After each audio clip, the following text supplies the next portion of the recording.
In school, all children are generally given the same curriculum to do. Schools often don't take into account a child's curiosity and their interests. This is where Maria Montessori comes in. Maria recognized that all children are different, and she wanted the children to lead their own education for their curiosity to lead them in their learning. And this is the Montessori homeschooling method.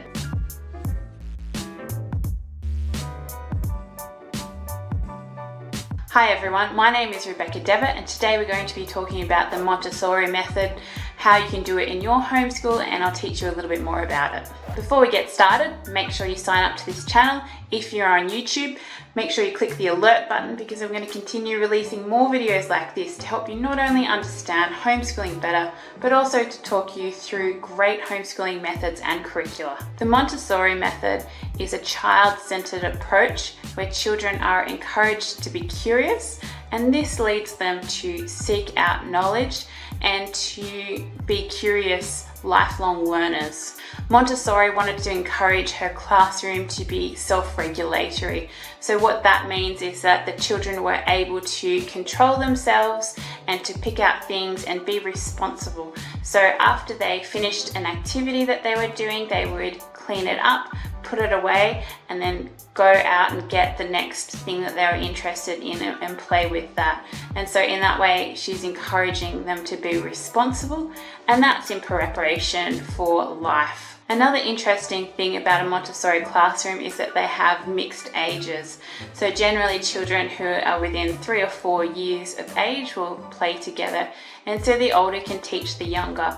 And when the older do teach the younger, then they often say that the person teaching it learns the most amount. This will also mean that children collaborate more with each other and they cooperate, which is something that Montessori education aims to teach in the curriculum. Often the best way to learn is through doing things with your hands. That is, you wouldn't learn how to hammer a nail into a plank of wood very well by learning it through a textbook. Instead, it's much better to just get the hammer, to get the nail, and just to do it. And that's how you're going to learn about it. And Maria was very much interested in hands-on learning and using activities, physical, tactile activities to teach children with. Because the Montessori method is a child-led method, teachers are seen as facilitators perhaps rather than as instructors. But teachers should also be seen as people who have a character which children can model themselves after. In this way, it's a little bit similar to the Charlotte Mason homeschooling method, where her big thing is that children learn from their parents. They're going to learn from their behaviours and their ideas in life. A Montessori classroom will give children a closed choice of activities. So you might have 50, 20 activities in the classroom, and children can go and decide which activity they're going to do.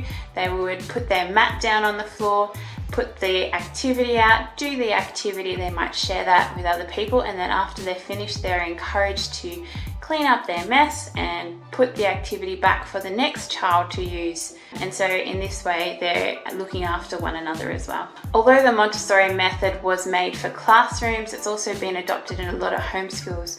A lot of parents will get a small bookshelf, so the books are arrayed at the child's height so they can read the books whenever they want.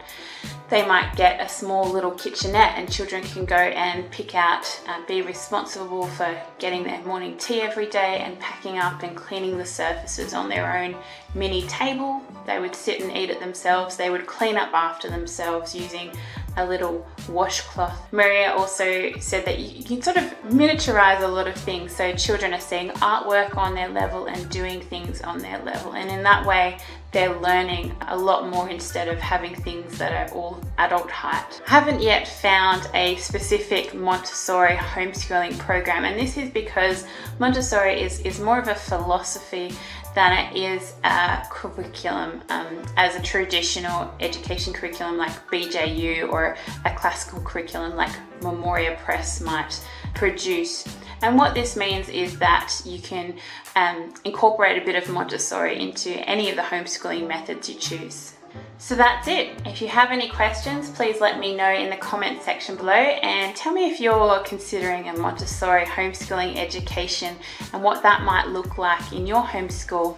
If you like the video, please like, subscribe, comment, and I'll talk to you next time. Thanks, bye.